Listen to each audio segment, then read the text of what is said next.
Hey, it's MJ from the Coaches Panel. I hope you are well. Number 25 in the 50 most relevant. We hit the halfway marker last night, yesterday morning, whenever you were listening to it. We hit halfway.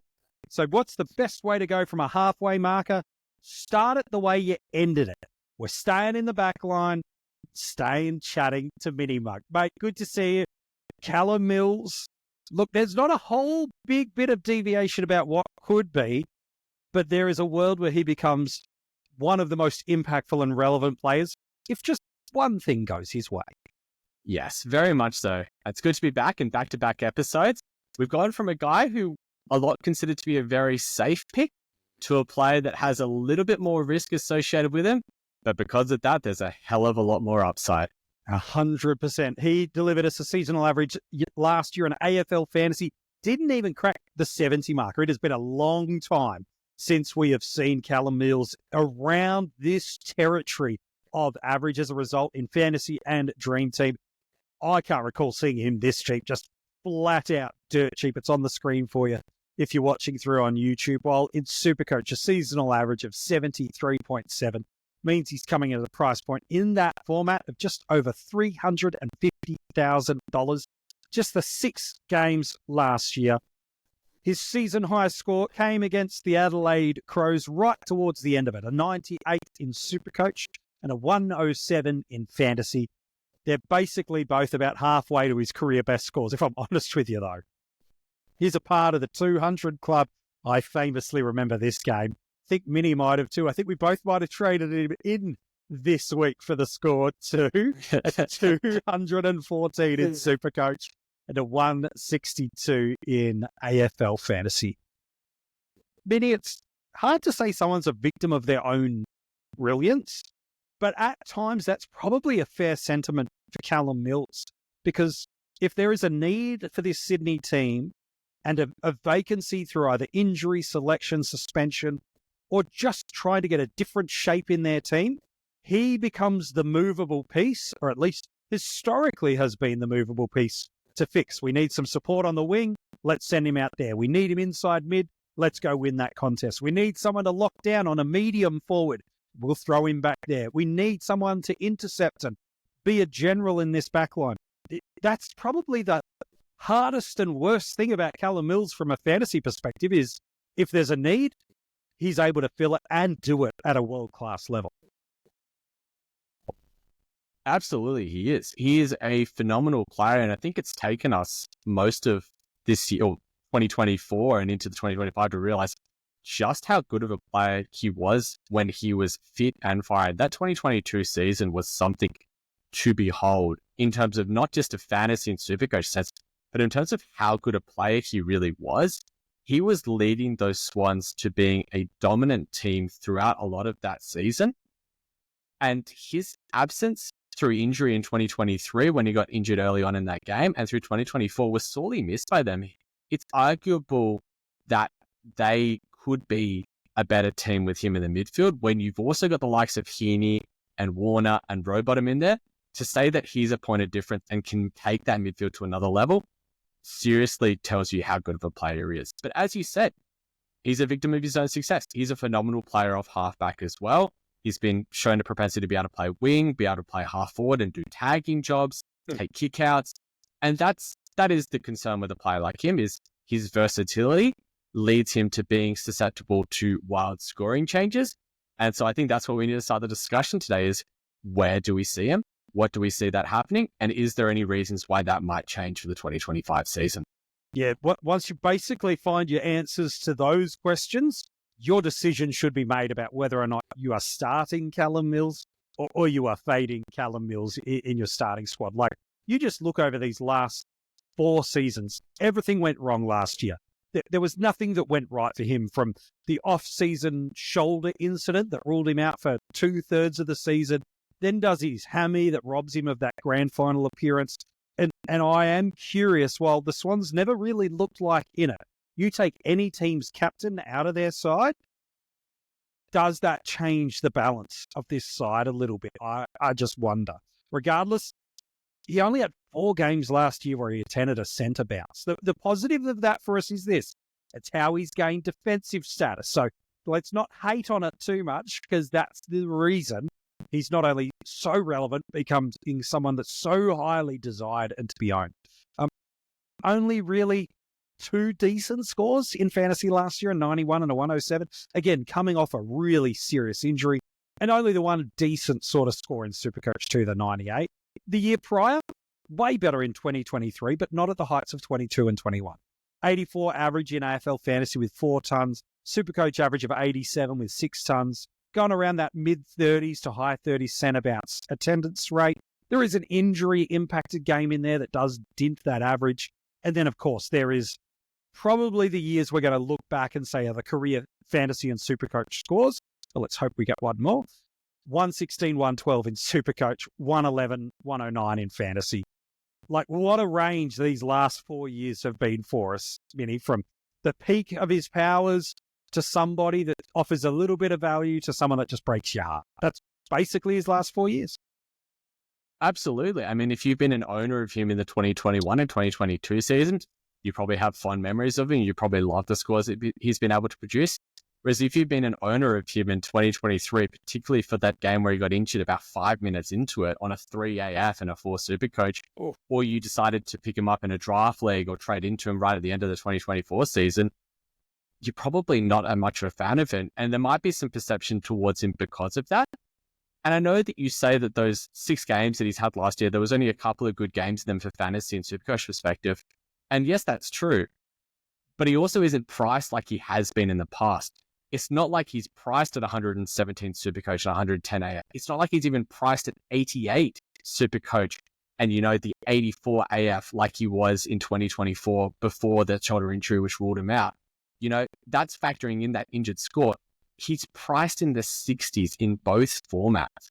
So if he goes at that top range of, those couple of good games where he was back to full fitness, didn't get an injury, had reasonable time on ground, that's still presenting some pretty wild value for a player, let alone if he gets any semblance to what he has been in those peak years that we've talked about. If he gets anywhere back to those peak years, well, now the conversation isn't just, should Callum Mills be in the 50 most relevant and about the halfway junction? It's, why isn't he number 1 if he gets that level of output? And the good thing, and I think it's important to double down on, is we don't need Callum to be that for us to be a successful pick. We just see a return to the un-injury impacted results of 2023 based on what he's priced at. There's a 20 points per game of upside. And that becomes someone that very comfortably you can run through to that mid-season buy, take all those data elements, know there are some favorable fixtures layered throughout those first few months, take a couple of nice scores, and away you go. So he does not have to get back to that 50, 60% centre bounce rate and those 110 score years to become a worthwhile selection. But I do have to ask you, Minnie, what role do you forecast and what role do you hear that he's going to hold in 2025? I know we'll get a free look in opening round, and I want to ask you more about that in a second, but what's your intuition? What's your research? What does everything you hear and see say about the role that Callum Mills is going to hold this year? I mean, the role that I think he's going to hold is pretty similar to probably what he had in 2022. I think he's going to rotate between being a centre bounce midfielder and dropping behind the ball. And it's a pretty juicy fantasy role. We look at the Sydney midfield and you say, right, he's a full-time midfielder now. Rowbottom's a full-time midfielder. Warner's a full-time midfielder. And the thing about 2 out of those 3 mids is 2 out of those 3 mids in Heaney and Warner are so damaging forward of the ball. They're not going to see 85, 90% CBAs like we do at other clubs when you're talking about their CBA mids. They're going to be in that 65 to 75% range. And then if we look at who the 4th and 5th midfielders were for the Swans in 2024, it was Errol Gulden, who's as damaging outside as he is inside and one of the probably premier midfielders of the competition because of that. But 33% of CBAs have actually just walked out of their team, being Luke Parker. And Luke Parker was a player that was rotating between mid and half forward. But the thing is, we know that Mills is more damaging behind the ball. Now, the other thing that we've seen is some training reports come out of the Swans. And whilst there is 2 midfields, we have to be concerned about that. He's playing midfield time. The round 0 game will help for us to be able to confirm it. But I think at this stage, it's fair to assume that he's probably going to be about 50% CBAs, probably about 50% behind the ball. And that to me is enough of a role to be heavily considering to what he can do. Because if we look back at that 2022 season, and if we look at the CBAs in that season, it was Parker, it was Warner, it was Mills, it was Rowbottom. I'd expect if you just say Parker's out, Heaney's in, it's basically the same four going through there. And you don't have to look far to see how good a season that was for him. 116 SuperCoach and 111 AF. If he is 80% of that, that is a 90 average in SuperCoach and AF. That is more than enough. That is a knockout pick. And that's not even stretching it to hyperbolic tendencies where, of course, as content creators, we could do that at times where we pour a little bit of mayo on a thought to try to get you to a thought process that we are either wanting you to think about or process. That's probably at the conservative end of what a fit Callum Mills could be. I mean, if you even look at the 2023 season, we had that injured game. He got injured on the 3AF and the 4 SuperCoach. He's a relatively durable player. He's had a hamstring injury, had the freak shoulder injury. But let's just say that, let's just remove that game because sometimes we like to do that with players. But it's a nice and simple one here. That 2023 season was abjectly a poor season for him in fantasy and SuperCoach. If you remove that game, it's a 92.5 SuperCoach and an 88.5 fantasy. If that is what he does in 2025, that is still a success for a kid. That is still a successful player. And he had lower CBAs that year as well. He was only at that 35% marker. If that's all he gets and he averages about 90 in both of them, fantastic. That's great. That's all you need to really hear for someone like Mills. It's so true. And not only is that important that we look at Heaney and Warner for what they can do center forward of the ball, they've also had some improvements on the wings too. Goulden is much more developed than he was 2 years ago, where he was a high half forward that would push up the grounds. He is an out-and-out pure midfielder now. Justin McInerney has really developed on and become an underrated link-up piece for their transition ball movement. Matt Roberts has drifted back, but has also played through the wings as a really underrated ball mover and user. Nick Blakey's knocked on the door of the All-Australian squad over the last 2 years, and these have all happened with Mills not really getting a great run of it from an injury perspective. And while we always should consider an injury history, I think the fact with Mills is nothing feels interconnected and related about it, though, does it, MiniMonk? It's not an Isaac Rankin that has got a growing history of hamstring-related issues or a set of concussions that ultimately become an alarming feat for us. For us, it's almost Lockie Whitfield territories where it's weird and it's random and just not freak. Seemingly connected and freak stuff. So while you don't ever want to discount an injury narrative, it is important to look at it for what it is. And so I'd probably put the injury-prone tag, quote unquote, on Mills to say it's fair but unjustified in the sense of it being a reason to not select. But you've talked about this potential role through the midfield and this potential structural piece. It does seem and feel like Sydney are going to change a few things up a little bit. Even something as simple as Tom McCartan training in the forwards. Now, it's against each other. They're just experimenting, but it does give you some illusion and hint to under Dean Cox, it's not just going to be copy and paste what Longmire has run. So does that give you any hesitancy? Because while we project a 40-50 midfield split here of in the midfield and then drifting behind the ball, is there a world for you that you could see him positioned in such a way that it becomes fantasy kind of morbid and useless to us? I think he's too good a player to just become like a lame duck and not find his way to get the ball. The Swans are a good team, yes, and there are a lot of players that demand the ball, but they also have a lot of players that want to get the ball into other players' hands. You talk to people talk about the likes of Blakey, the likes of Gould, and the likes of Heaney. These are players that want the ball in. Mills is another player they do love to give the ball to. But even if there is a game style shift, even if there is that element of concern, we're yet to see a preseason game, and we still have round 0 to see how the Swans want to play. if we see a dramatic game style shift compared to what he has, what they played under Longmire, and now we just see that they want to move the ball fast, they're not really putting into the players like Mills, like Blakey's hands, they are really just slingshotting it, we'll know. And that's why when we come to round 0 and we come to players like Mills, like, Coleman, like Roberts, who we're concerned about roles for in round 0, we actually go in and have a think about, what is it that I want to see from this sort of player? What is it that I would want to see from Mills in order for me to pick him? Is it that I want high CBAs? Is it that I want a good score? Is it that I want to be taking kickouts? Do I need to see a game style certainty from the Swans themselves? For Mills, it's things like, what is his CBA mix? What's his kick to handball ratio? What is his points per minute? What's his time on ground?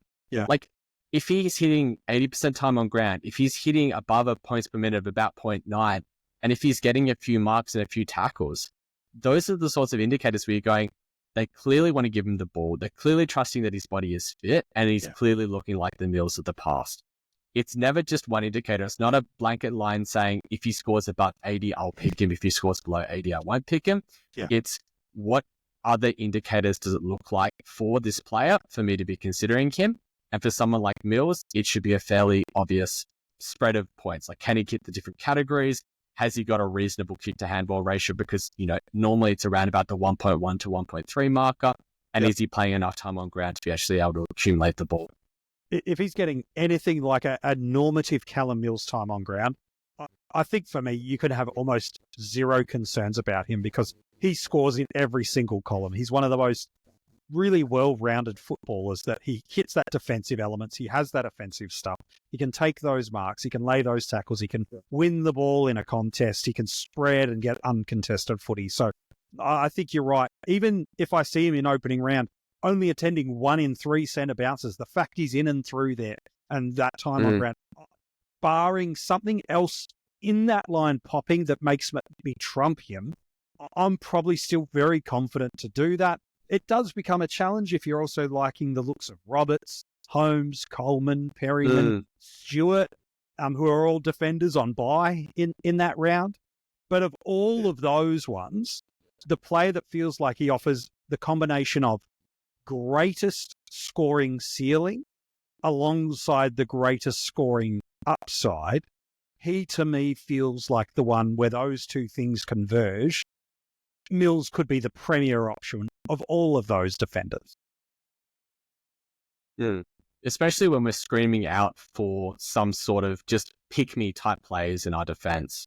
We talked about Sinclair yesterday as being a player where he's safe and there's not really much upside. And yes, you can have a couple of those in your back line. But below the Mills price tag, it's really just Kadeem Coleman that people have been looking at.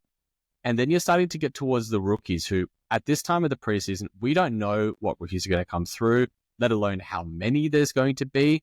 Mills could end up being in people's teams anywhere from a D2, D3, all the way down to a D5, and maybe even some teams might experiment with him at D6. But at least he's a stable player to say, I'm locking in him. He's going to sit on my backline no matter what. I'll figure out the rest around him. And that might just be the easiest way to think about him, is that, yes, he's got that round 3 bye. Yes, there's a few others, but at least I see the greatest return on investment associated with him compared to the others.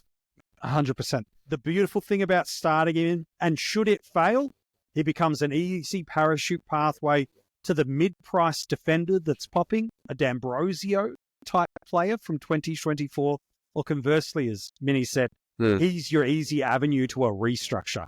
Cash him down to that rookie that you missed, and all of a sudden, that mid-price guy you were banking on in another portion of your team, you can go and get them on whatever pathway you like.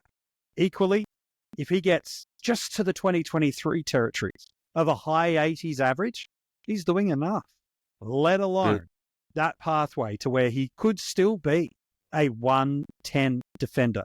The range of outcomes feel big, but they don't feel high-level risk to not start Callum Mills, because if you go against him and he flies out of the tree, much like he's previously shown he can, that's these missed mid-price range guys, and you choose to go against them, these are the type of fades that end up costing you success in your side.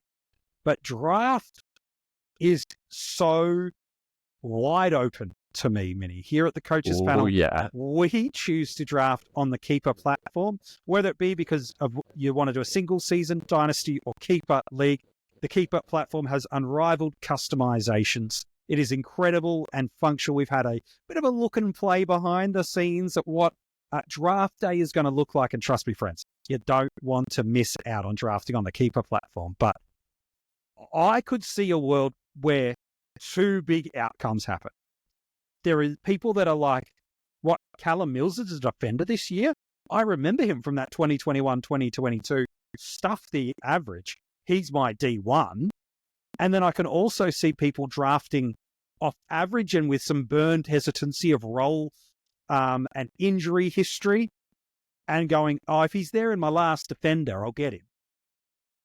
Where do you think he goes? Because I think both parts of the draft community feel like they're right. Is it somewhere in the middle? Is it somewhere leaning left or right? Where do you see Callum Mills going on draft day? The thing with draft, and this is always talked about, is that it only takes one person and he's off the board. And someone will remember that ceiling that he's been able to produce in 21 and 22. Someone will look at him and say, you know what? I think I'm going to take the punt on him. So I think if you're trying to get him as your last defender on field, be it a 5-7-1-5 or a 3-4-1-3 draft, I think either of those, you're not going to get Mills. He will be taken as someone's D1. Someone will reach, but I don't blame them for reaching, because if he goes at a semblance of what he can do and he goes at 100, they're going to get insane value. They're going to get a player that, would be drafted around people that be taken that are 90 to 95 averages, and he is going to outperform them. I've listened to both Mitch from the Ball Boys and Steve from the Draft Doctors talk about it. He's a tier breaker. He would be at the bottom of the tier 1 defenders, but if he pops, he could be the D1. He literally could be the highest averaging defender across the formats for 2025. That is within his realm of possibilities. Equally within his realm of possibilities is just going at what he is, and he's a D2 averaging player. And if you take that as your D1, it's not the end of the world, but if you get him and he becomes the D1, then you're absolutely laughing. Oh, absolutely. He's been a fun player to own in keeper leagues. It does feel like for keeper owners, some redemption might come for them after holding through a little bit of a challenging 12 months. So hold on, Callum Mills keeper owners. This could be your redemption year. Hey, an absolute privilege, as always, talking to you, MiniMonk, about players throughout this 50 most relevant. Promise to get you back a handful more times before we wrap the series up. We're going to have some more Dockers to go, do we? Well, maybe. Maybe. I'm looking forward to it. Maybe. I'm going to have to give a docker to somebody else just to throw everybody off the scent.